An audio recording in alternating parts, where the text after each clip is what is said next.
The presentation of anarchism as social philosophy which aims at the emancipation, economic, social, political, and spiritual of the human race. The emancipation. Anarchist Essays is brought to you by Loughborough University's Anarchism Research Group. For more information on the ARG, see the link in the show notes or follow us on Twitter at ARGLBORO.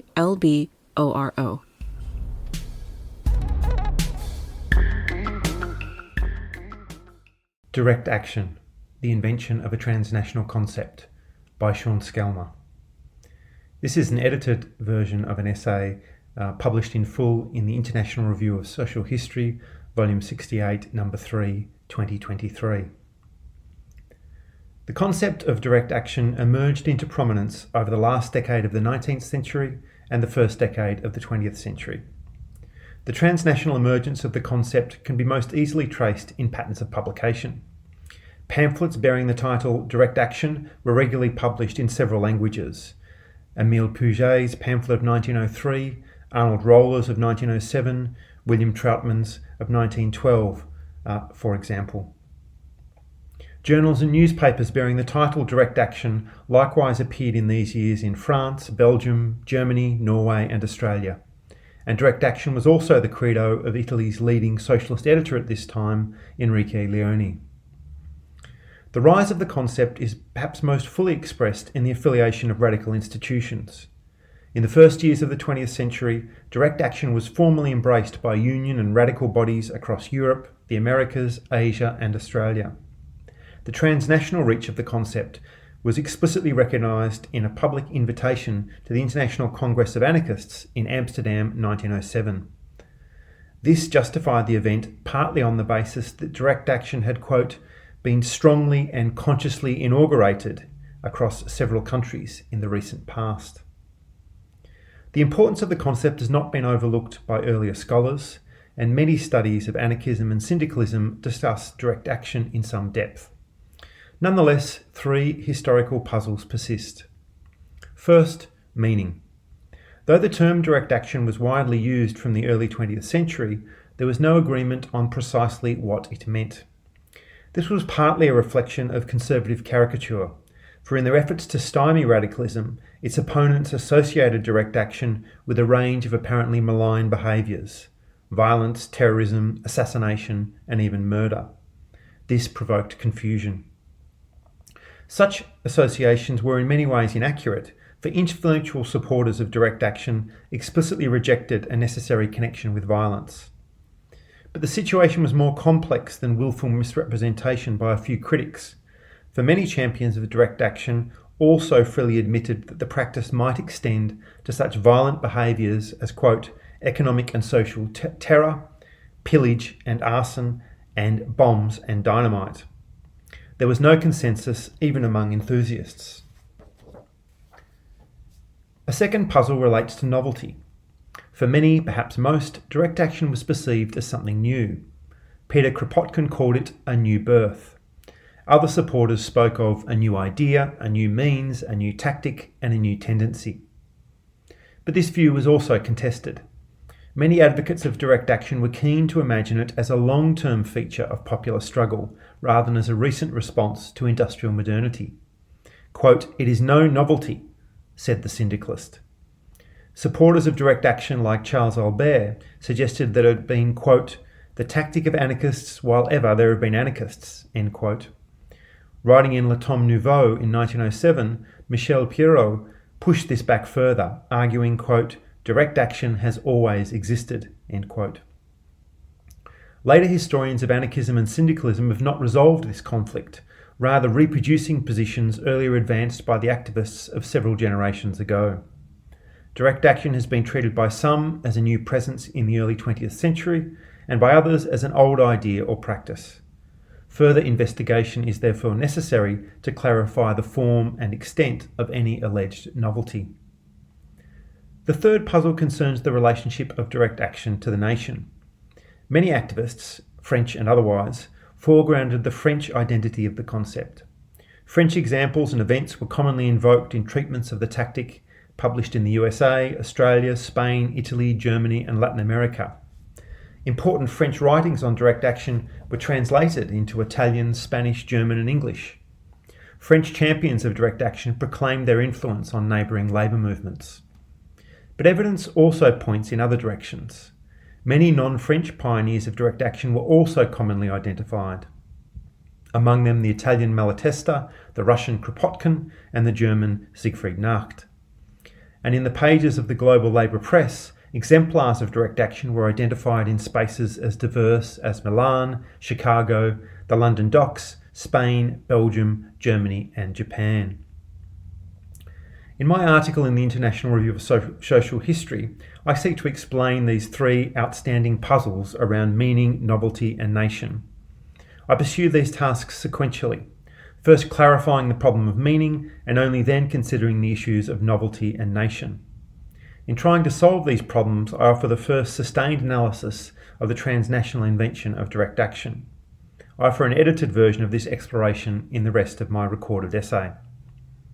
To start with the puzzle of meaning.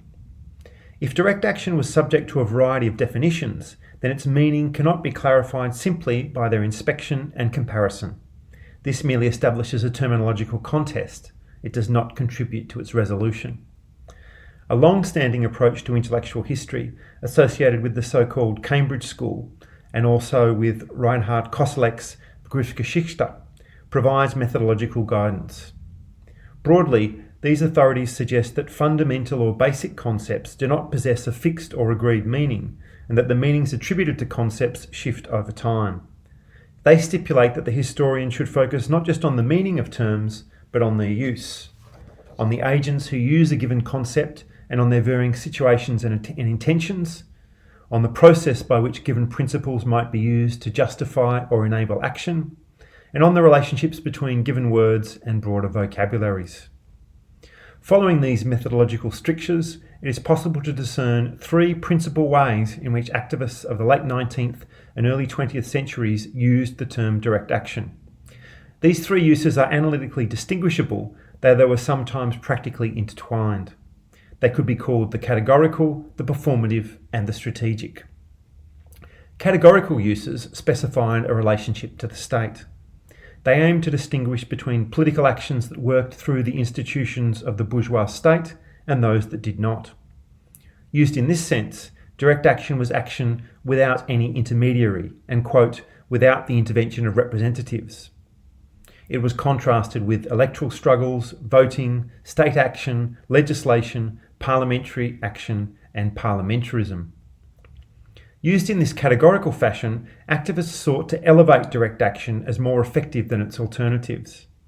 Indirect action was depicted as slow and uncertain, quietist and fatalistic. Conversely, direct action was presented as more immediate, self-reliant, and efficient.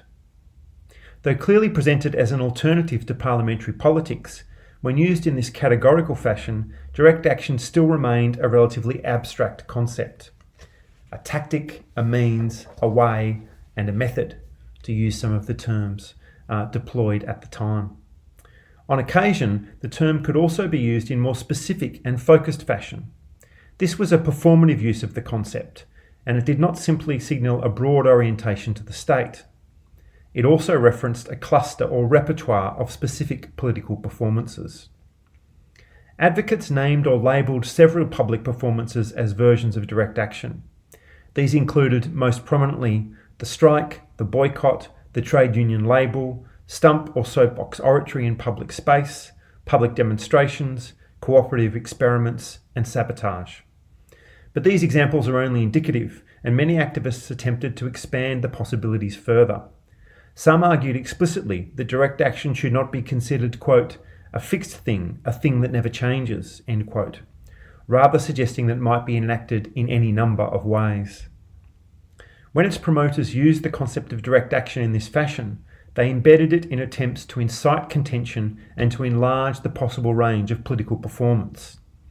Advocates aimed to encourage greater and more diverse forms of struggle, to nurture apparently novel contentious acts, to insist on their political efficacy, and to posit a family resemblance between them. Framing these interventions as direct action help to fulfil these aims. A third strategic use of direct action did not address a relationship to the capitalist state or a particular repertoire of performance. It related rather to an access of temporality. Used in this strategic fashion, direct action was posited as a means of connecting immediate struggles for reform and long-term aspirations for revolution, of bridging the present and the desired future. The form and importance of this use of direct action are best appreciated when placed in a broader intellectual context.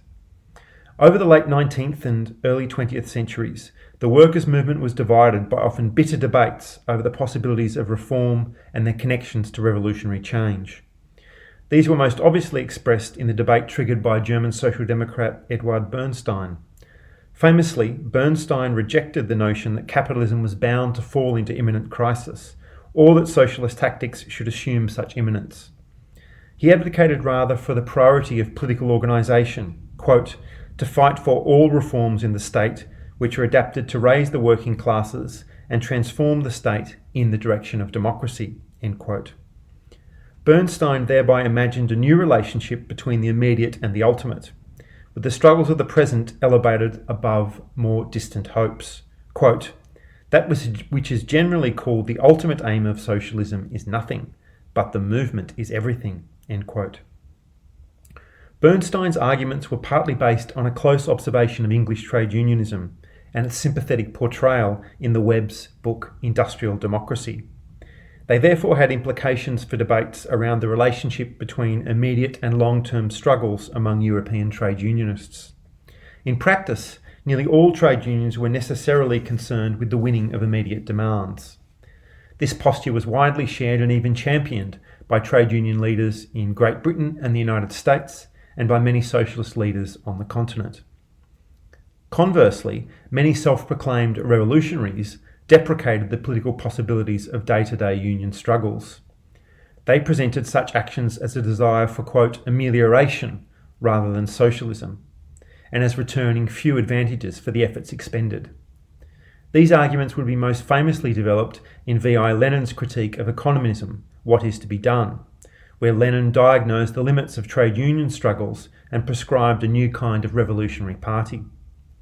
But many of those who departed from Lenin's prescription shared his diagnosis.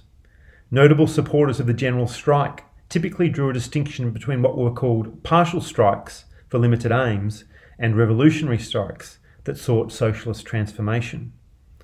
French anarchist Fernand Pelloutier, a leading propagandist for the general strike, denied the possibility that the partial strike could achieve anything meaningful at all.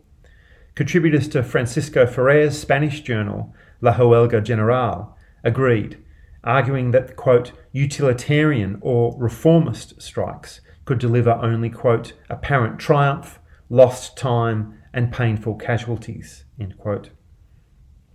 These prevailing and polarised viewpoints exposed revolutionaries working within the trade unions to acute tensions.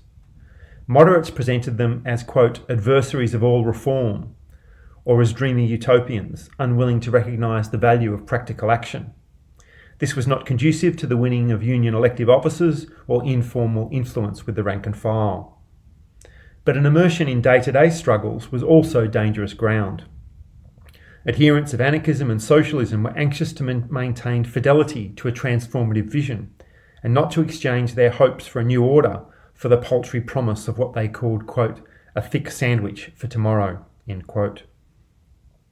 Caught between these opposing forces, radical activists working within the union movement sought to use the concept of direct action in a distinctive and strategic manner. They used the concept of direct action to commit themselves to immediate struggle for improvements, but also to claim that these struggles possessed a revolutionary content. The concept of direct action was a means of vaulting the binary between revolution and reform. Leading members of the Confédération Générale du Travail first articulated this position in a report to their 1903 Congress, subsequently published as a pamphlet, Grève Générale Réformiste et Grève Générale Révolutionnaire. Here they denied that there was a, quote, fundamental opposition between expropriatory and reformist forms of the general strike, since both, quote, rest on a common principle, the direct action of the working class." End quote. This strategic use of the concept of direct action was widely embraced at this time. Also in 1903, editors of the inaugural issue of the Parisian journal L'Action Directe argued that direct action was both revolutionary and, quote, "the best means of being truly reformist," end quote. This was allegedly because reforms were only obtained by, quote, "intense struggle," and not by begging. In successive issues of this journal, contributors agreed that direct action straddled the apparent division between revolutionaries and reformists. As leading propagandist Émile Pouget put it, quote, "Reform and revolution are not exclusive and are simply phases of action of differing intensity," end quote. By 1906, this position had become hegemonic within the French trade unions, registered in the CGT's famous Charter of Amiens, with its affirmation of the import of both, quote, "immediate ameliorations" and of preparations for the, quote, "complete emancipation" of the worker, attainable only with capitalist expropriation. Distinguishing between the different uses of the concept of direct action also clarifies what I have called the problem of novelty and the problem of nation. The different uses of direct action, that is, the categorical, performative and strategic, each implied a different history and a different connection to activists in France. Categorical uses of direct action were evident from at least the early 1890s.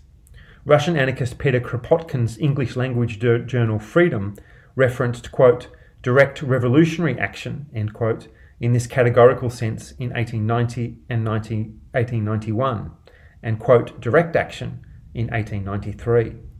Kropotkin also wrote of, quote, "direct struggle" in the French anarchist journal Le Temps Nouveau in 1895.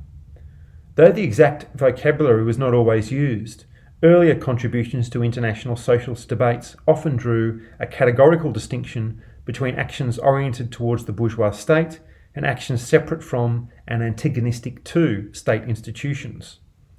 Writing in the early 20th century, Dutch syndicalist Christian Cornelissen argued that when considered in this wider sense, the concept of direct action was present from the early 1870s. Anselmo Lorenzo's reconstruction of Spanish contributions to the First Internacional, El Proletariado Militante, also emphasised the importance of a self-consciously anti-statist current in the early 1870s. There is no evidence that the French were especially precocious in the categorical use of this concept. Considered in performative terms, direct action also had a relatively venerable and transnationally dispersed history. Each of the major performances associated with direct action were used and promoted outside France long before the rise of direct action as an explicit concept. Moreover, the most prominent advocates of direct action, French and otherwise, publicly recognised these earlier histories and drew explicit attention to important precedents. Such a public acknowledgement is evident with regard to those performances most commonly identified and promoted in the first writings dedicated to direct action. These are the performances of the strike, especially the general strike, the boycott, the trade union label, and sabotage. This does not mean that French radicals of the late 19th century made no decisive contribution to the invention of direct action.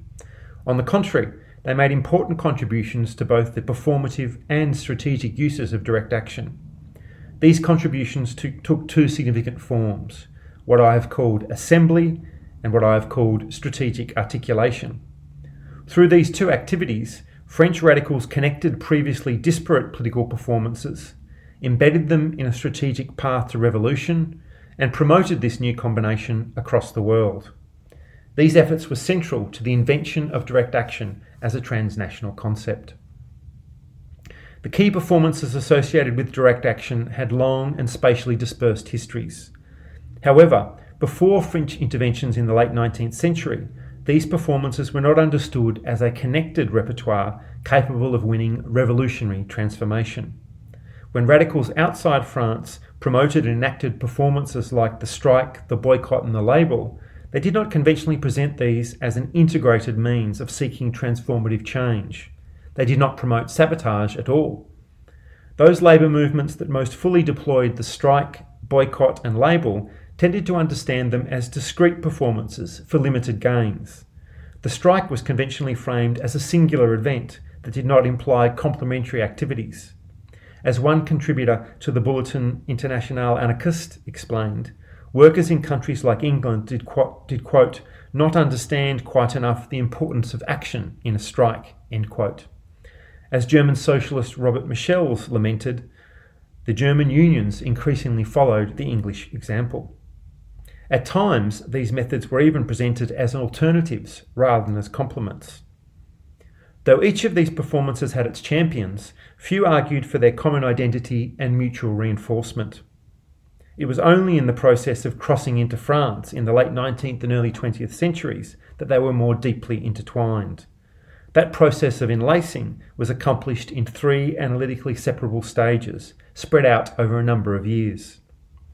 First, sabotage was introduced as a complement to the boycott and the strike.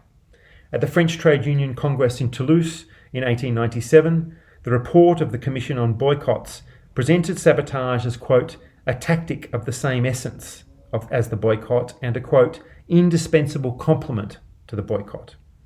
A resolution passed at this Congress noted that in situations in which, quote, the strike was not able to deliver the results workers sought, end quote, they should apply, quote, the boycott or sabotage or the two simultaneously, end quote. No previous formulation had presented these methods as a connected means of struggle. French campaigners did not invent these performances, but they were the first to identify them with each other and to advocate the possibility of connected use.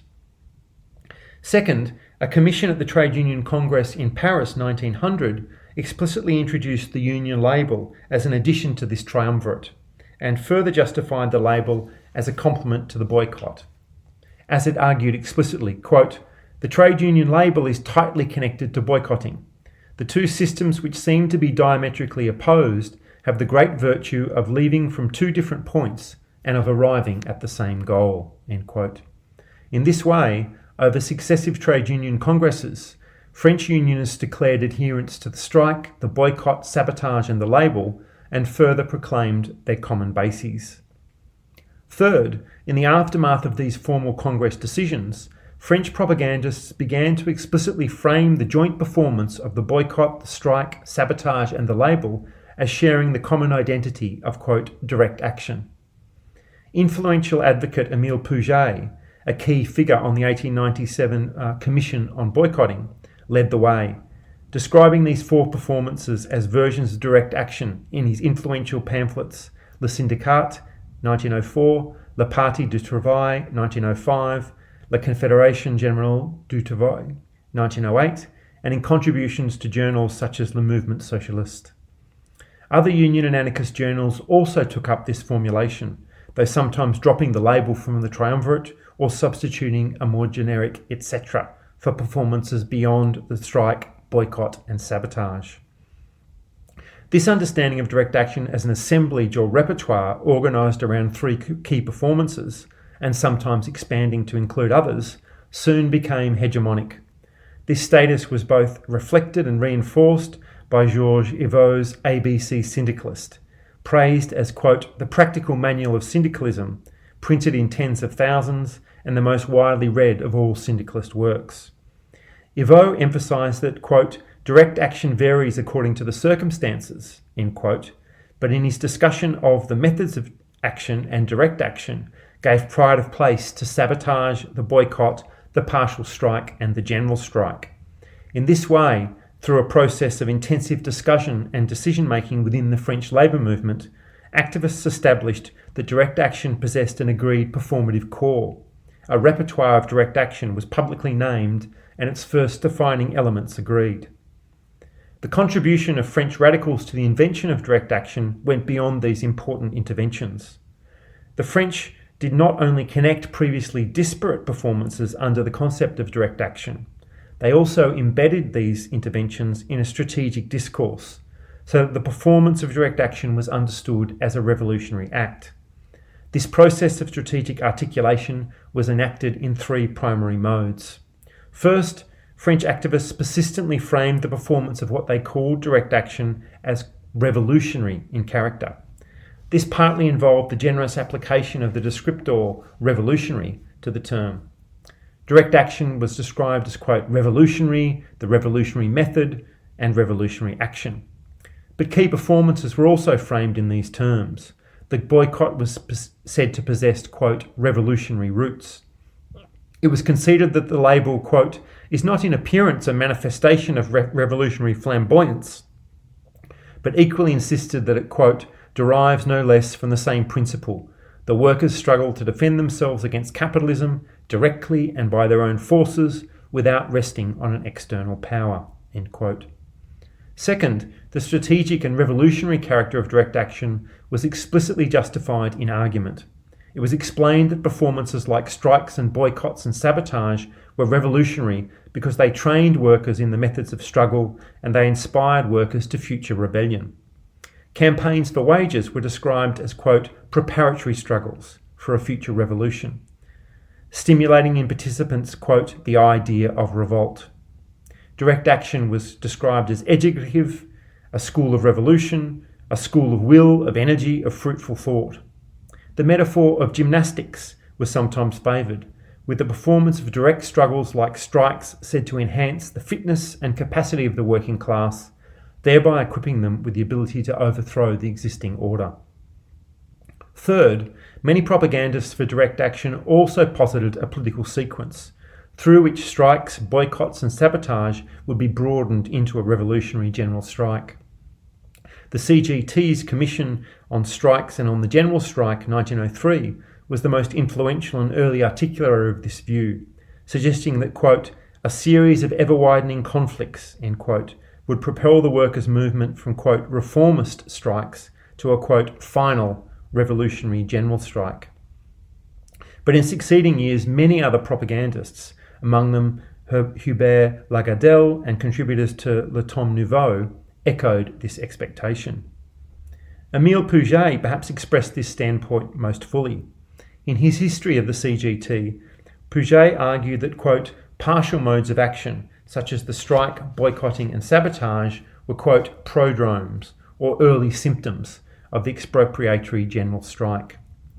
Going further in his jointly written utopian text, How We Will Make the Revolution, Pouget and his co-author and leader of the Electricians' Union, Émile Pétot, imagined a future revolution as the outcome of a series of interlocking acts: a strike in the building industry met by police repression, sabotage, a general strike, the seizure of workplaces, trade union organisation of production, the use of the boycott against parasites and exploiters, and then a final triumph.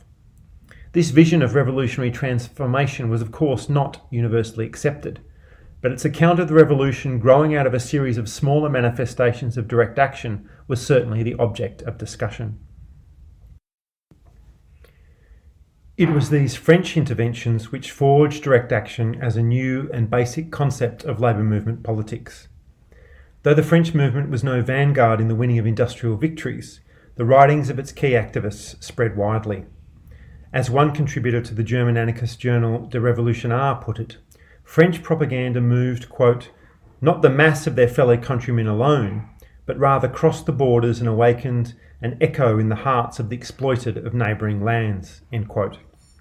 French debates on the general strike were frequent points of reference in Spain and Italy. This included pamphlets produced by the CGT, speeches by French socialists, and texts written by French union leaders, such as Pouget, Yvot, Griffels, and Pétot. Émile Pouget was translated and reproduced in English, Spanish, and German. His work circulated in North and South America, and he was even quoted at the key IWW convention that marked a decisive turn away from party politics. Pouget was also a frequent presence in the pages of pioneering Italian journals of syndicalism, Il Devenire Sociale and Pagine Libere, accompanied by the writings of other French activists and intellectuals.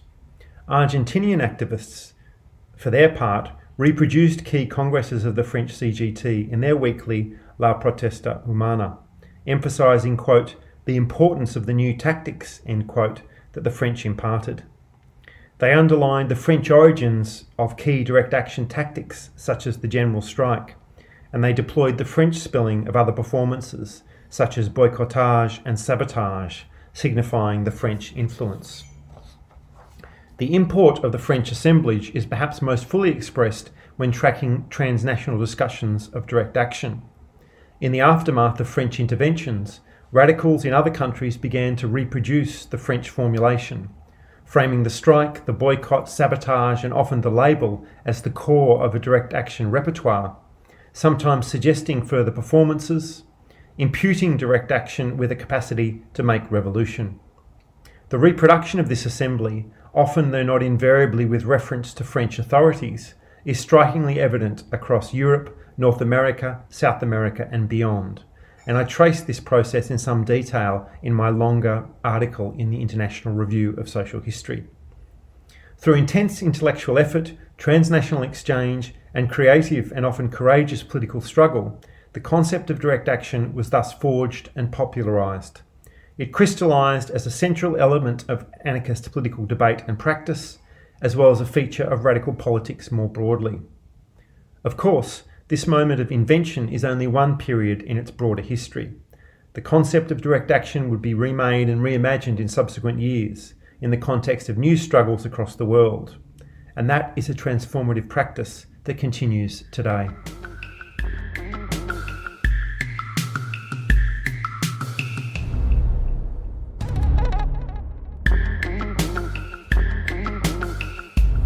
Thank you for listening. To help others find anarchist essays, please rate and review us wherever you find your podcasts. And if you're interested in anarchist ideas, why not check out the journal Anarchist Studies? For over 20 years, Anarchist Studies has been publishing original research on the history, theory, and practice of anarchism.